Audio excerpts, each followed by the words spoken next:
Assalamualaikum warahmatullahi wabarakatuh. Bismillahirrahmanirrahim.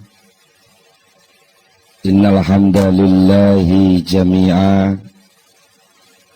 Wassalatu wassalamu ala sayyidina Muhammadin asyrafil khalqi jam'a. Wa ala alihi wa ashabihi alladhina nalu as-sa'adatal haqiqiyyata fid dunya wal uqba. Allahumma salli ala sayyidina Muhammad abdika wa nabiyyika wa rasulika nabiyil ummi wa ala alihi wa sahbihi wa sallim taslima biqadri azamati dhatika fi kulli waqtin wa hin, amma ba'du. Para hadirin hadirat ingkang kula hormati, alhamdulillah saat menika kita pinaringan rahmat taufik inayah saking ngersanipun Allah Subhanahu wa taala sehingga saged sareng-sareng ngelaksanakaken pengaosan saat menika.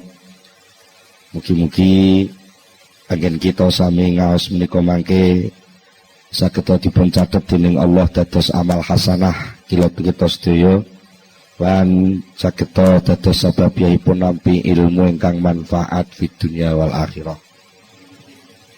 Mila saking menika saderengipun kita langsungaken pengaosan langkung rumiyin, monggo kita sami sareng-sareng maos doa. Bismillahirrahmanirrahim. Subhanakallahumma Rabbana la ilma lana illa ma 'allamtana innaka antal alimul hakim wa tub 'alaina innaka antat tawwabur rahim wa taqabbal minna innaka antas samiul alim wa 'allimna min ladunka ilman nafi'a ya dzal jalali wal ikram. Allahumma iftah lana hikmataka wa ansur alaina rahmataka ya dzal jalali wal ikram. Rabbi zidni ilma wa wasi' fiyya rizqi wa barik li fima razaqtani waj'alni mahbuban fi qulubi ibadika wa azizan fi uyunihim waj'alni wajihan fid dunya wal akhirah wa minal muqarrabin ya katsiran nawali ya hasanal fi'ali ya qaiman bila zawali ya mubtian bila misali falakal hamdu wal minnatu wasyarafu ala kulli hal. Lahumul fatihah.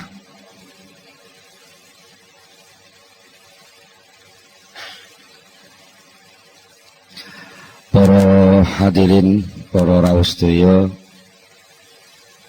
wonten ing pengaosan ingkang kita sampun bicara masalah tasawuf secara umum saha mengenal Syekh Ibnu Athaillah Sakandari. Wonten ing kelajenganipun menika badhe kula aturaken setunggalipun tata cara utawi teknisipun ngaos al-hikam. Ingkang kata-kata kula panjenengan sedaya menika ngaos menika terkait terbiasa mirengaken pengaosan menika secara sebab akibat. Bagi biasanipun ngaos menika ngangge ilmu fikih. Nek lakone ngene hukume ngene. Nek enek sebab ngene muncule hukum ngene. Karena muncul sifat mendemi banjur omben-omben iki haram diombe.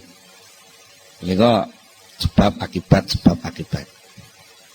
Lah, kadang-kadang sebab akibat menika mempengaruhi cara berpikiripun akal kula panjenengan. Nalikane kula panjenengan badhe lumebet wonten ing wilayah sing antaranipun sebab kalih akibat niku sami-sami dados wilayah sucinipun Allah. Menika kadang-kadang kula panjenengan tasih terbiasa terbawa berpikir sebab akibat. Padahal ingkang dipun waos, ingkang dipun tampilaken wonten ing kitab Al-Hikam menika sejatosipun rekaman laku rohani bagi ingkang ngarang kitab menika. Terus kitab Hikam niku penake omong ya wis enten perjalanan sing dilampahaken Syekh Ibnu Athaillah. Terus niku lika-liku perjalanan niku dipun rekam dening Syekh Ibnu Athaillah dados Al-Hikam menika ajeng kenging dipun pundhut suri tauladan dening ingkang purun kersa maos, nanging tetep mboten saged 100% persis kados ingkang dipun alami dening Syekh Ibnu Athaillah. Mula saking menika menawi kepengin mendekati, memahami, ngrasakno napa sing ditulis teng Hikam, nggih mbuh pirang persen kudu ngalami memposisikan diri kados posisine Syekh Ibnu Athaillah. Nek namung sekedar niat ngaji Hikam kok mengajeng ngamati lakune wong tasawuf mboten tok. Mboten paham. Menawi namung kira-kira niku jenenge namung kira-kira. Lah niku saged diperdebataken menawi namung kira-kira. Lah ngaos Hikam menika mboten kangge nyalahno benerno wong, tapi ngaos Hikam menika kangge nglungguhaken manah kula panjenengan sedaya niki supados saged ngraosaken yok napa to sakjane rasane dadi kawulane Allah sing tenang. Niku rasane dadi kawulane Allah sing tenan niku dos pundi. Menawi soal fikih niku soalipun soal lakonku niki salah apa bener. Niku soal fikih. Utawi memahami ngene iki diperintah Allah, nggih.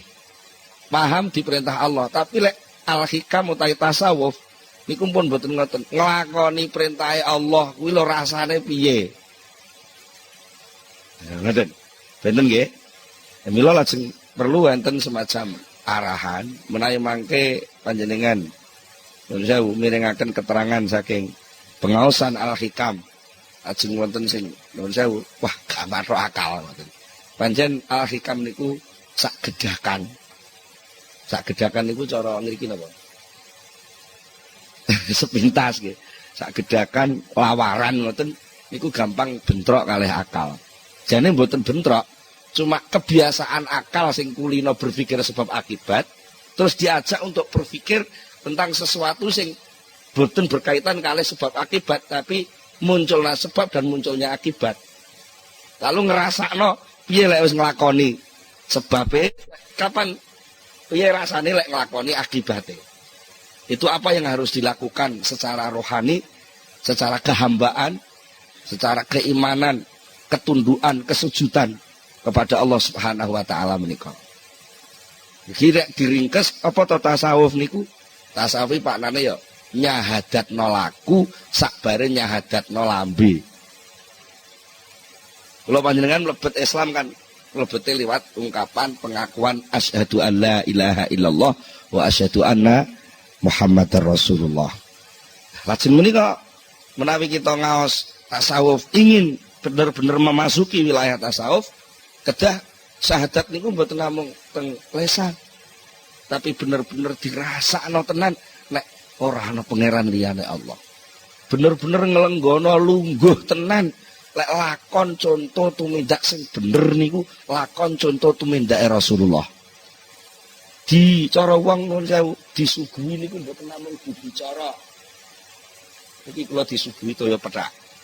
Mboten namung dibicara apa air putih itu untuk apa, dari mana asalnya air putih, Sekarang ini air putih tampil berapa gelas? Mengapa harus itu? Niku lah menjadi ilmu. Jadi tahu tok. Maka apa? Tasawuf al-hikam berusaha untuk mengajak orang, mengajak murid-muridnya, mengajak kelompoknya untuk ngombe. Ya kayak ngerti gini sewu. Alhamdulillah.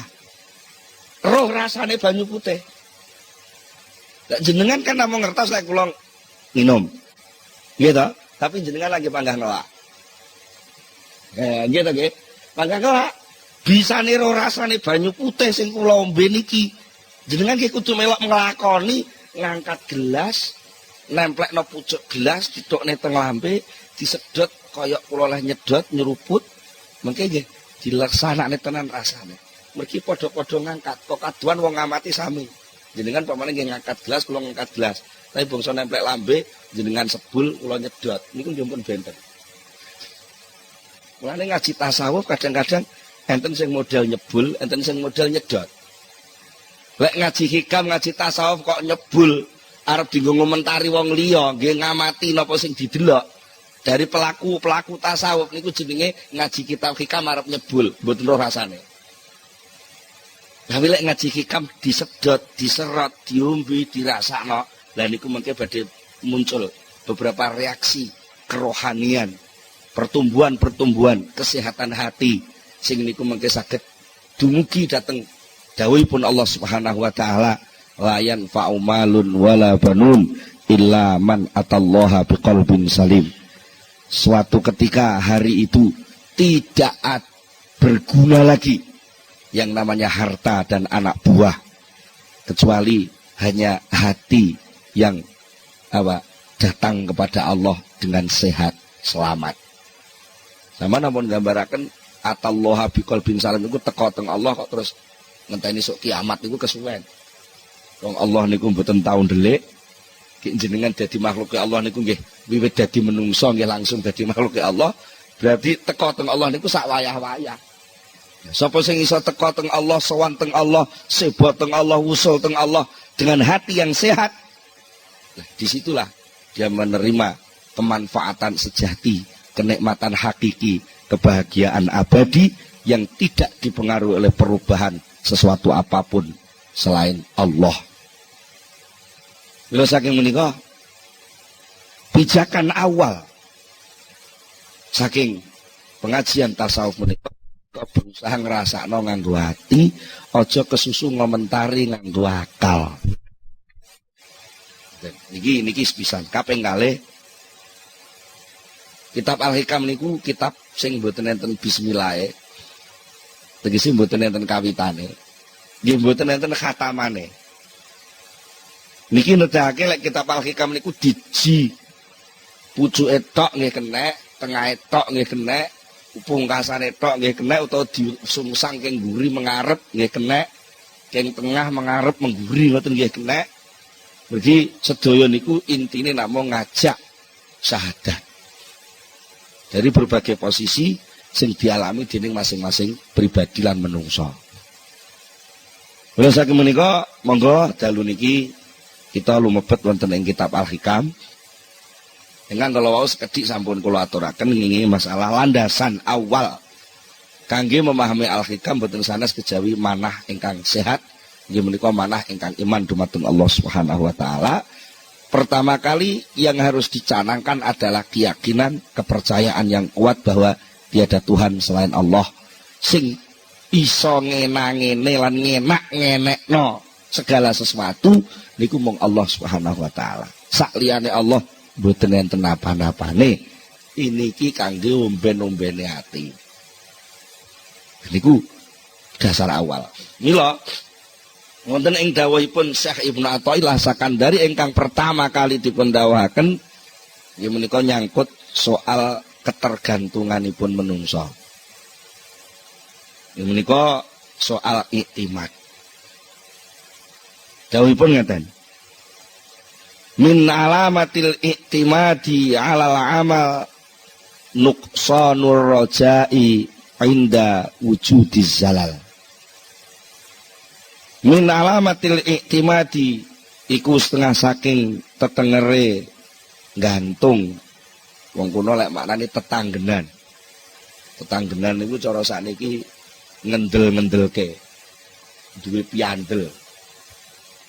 Termasuk tanda-tandane wong sing tetanggenan ning gone amal.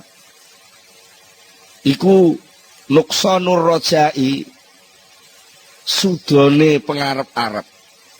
Cara wong sakniki hilangnya harapan. Inda wujudi zalal nalikane onone kesalahan.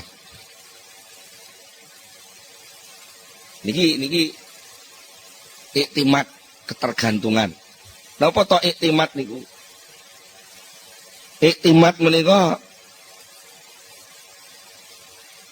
pijakan cara bangunan nggih pondasi. Cara wong arep budal ngamal ngoten asas dasaripun perbuatan. Enten tiyang niku sing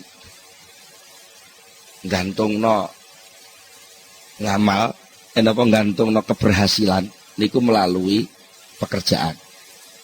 Kalau saya bekerja keras, maka saya pasti sukses.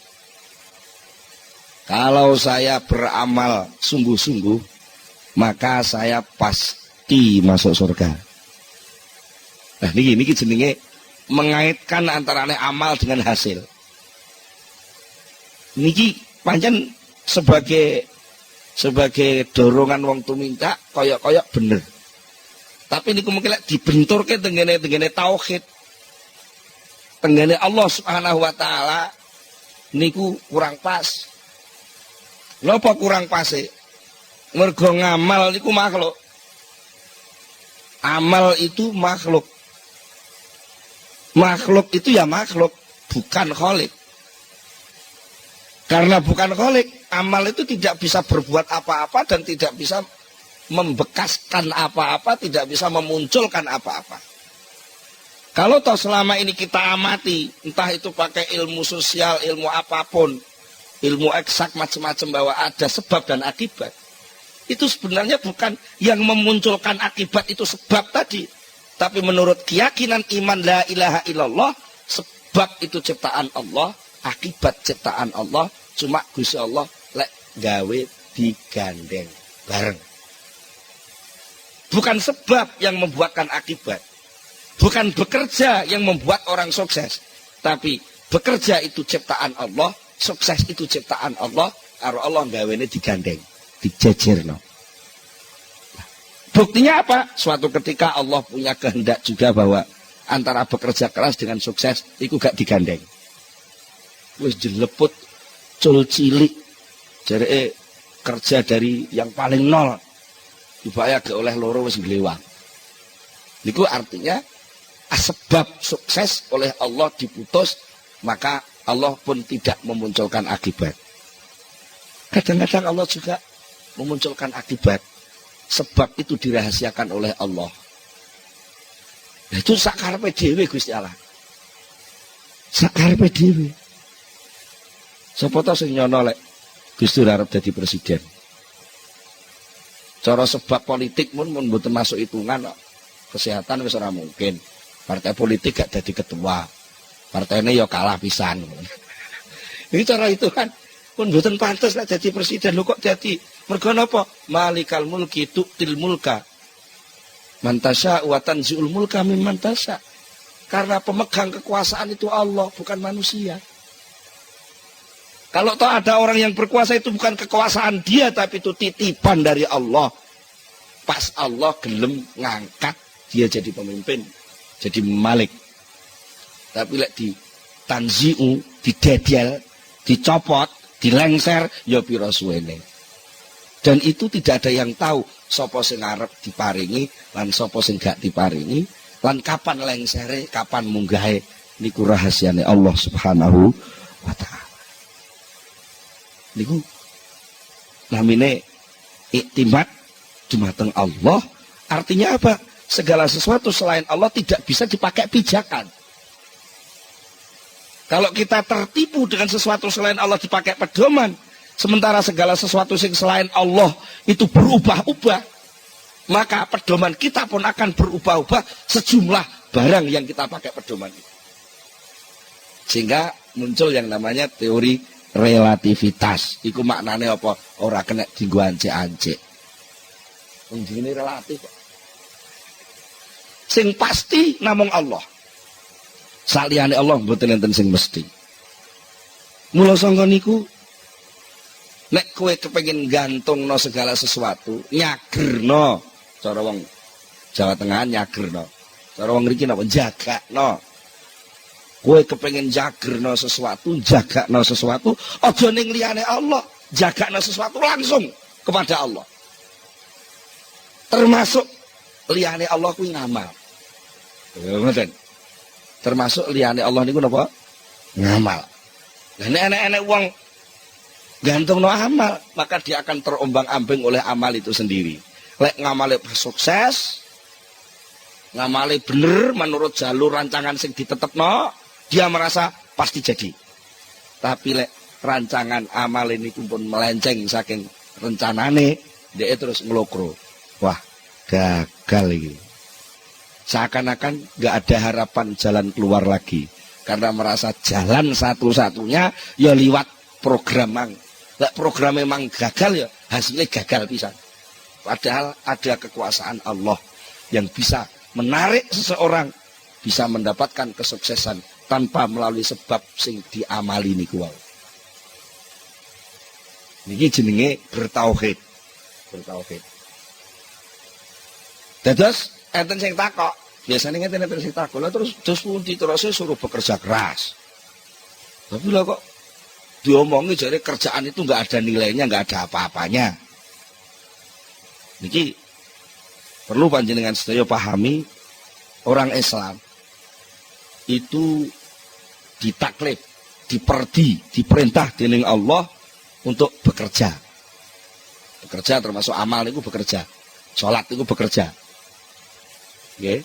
Nyambut gawe teng toko, teng pasar niku bekerja. Niku sing merintah Allah. Nggih, merintah Allah. Ana kalane perintah niku bentuke fardhu ain.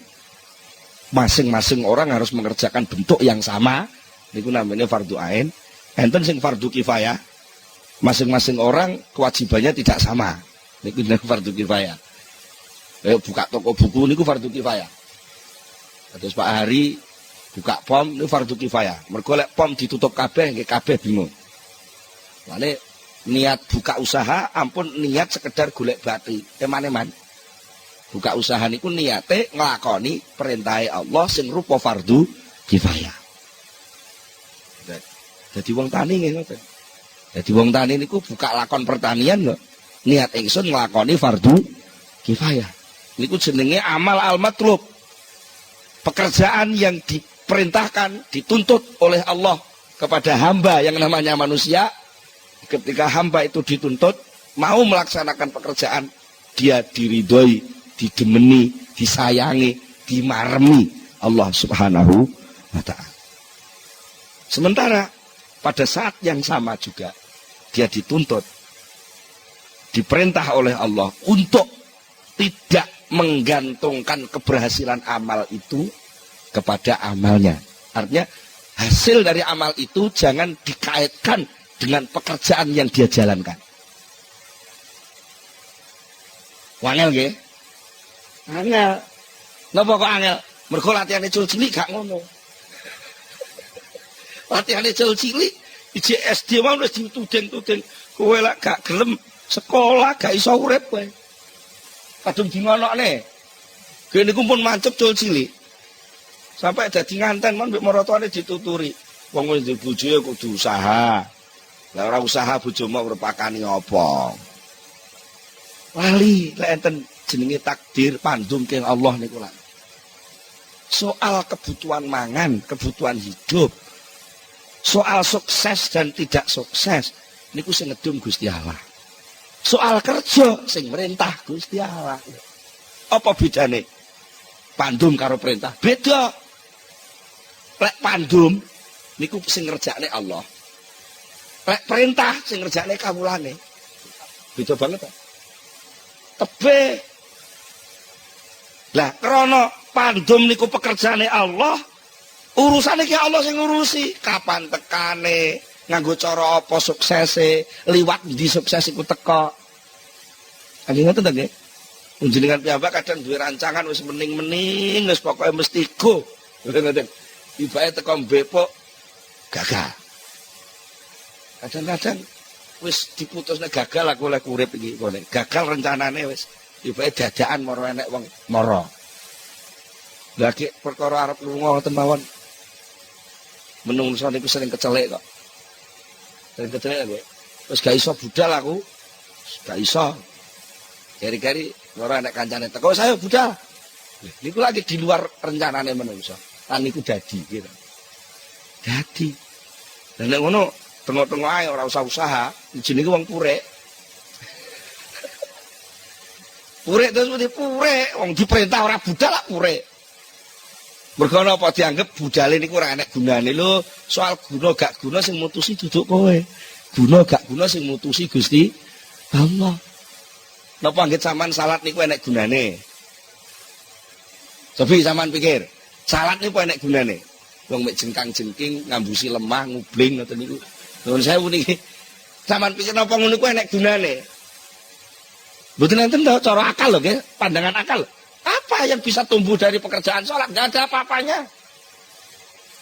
Enggak ada apa-apanya. Tapi mengapa itu diperintah? Yo urusannya sing merintah. Dan aku diperintahkan ngubling kok manut, yo manute kuwi jane sing dadi soal. Manute kuwi lho. Dan nek kowe nganggo teori mengapa sholat itu diperintah? Karena sholat itu kalau dilaksanakan bisa menyehatkan diri lahir batin. Dosa wis salat tenan, dibaya awake malah lara. Oh, lek ngono salate iki ora iso nyehatno. Lah akhire terus curiga karo perintah Allah. Lah Gusti Allah dicurigai ku kawula cap apa nyurigai Gusti Allah. Di sini. Maka kita mengerjakan segala sesuatu ya mengerjakne tok. Ya nikmatilah pangkatmu sebagai pekerja.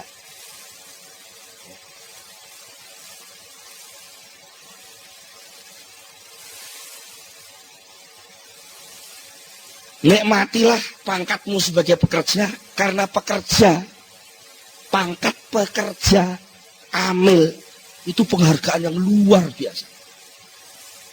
Jadi ya, bukti nih, enak uang di PHK muring-muring. Gitu, krisis-krisis di luar nih kok, uang lak kata di PHK, di PHK kok malah muring-muring. Mestinya ya di PHK ki beneran tau orang duwe beban lah. Mengapa marah-marah? Karena orang tidak bekerja itu enggak punya nilai. Kalau dia masih disuruh kerja, maknanya dia masih dihargai. Enek kawula kok diperintah bendarane, iku maknane ijik diinstruksikan. Berarti ijik dicatet dadi punggawane bendara. Lah kok enek wong kawula diperintah ora budal. Iki jenenge piyambake tidak mensyukuri kedudukan dia sebagai hamba Allah. Akhirnya apa? Bekerja itu nikmat. Jadi lek enek wong nuduh, wong ahli tasawuf itu wong lumuh, wong males, itu salah pengamatan. Utawa mungkin sing diamati dudu wong tasawuf. Nggih. Lek wong sing ahli tasawuf sing asli bekerja itu ibadah. Entah kerja bentuk sholat atau kerja bentuk macul, kedua-duanya ibadah. Sama, wongku ya perintah. Ya cuma salah mawon to, nalika macul gak maca syahadat dadi rumangsane gak ngibadah. Rumangsane wong macul iku mek olah alik lemah terus engko oleh panen iku kekku. Ya salah besar itu. Mergo napa? Kedudukan hamba, kedudukan abdi itu tidak bisa lepas. Dan tidak terikat oleh waktu dan tempat. Sama jangan mengira lek ning masjid diikat dadi kaulane Allah terus lek ning toko ora.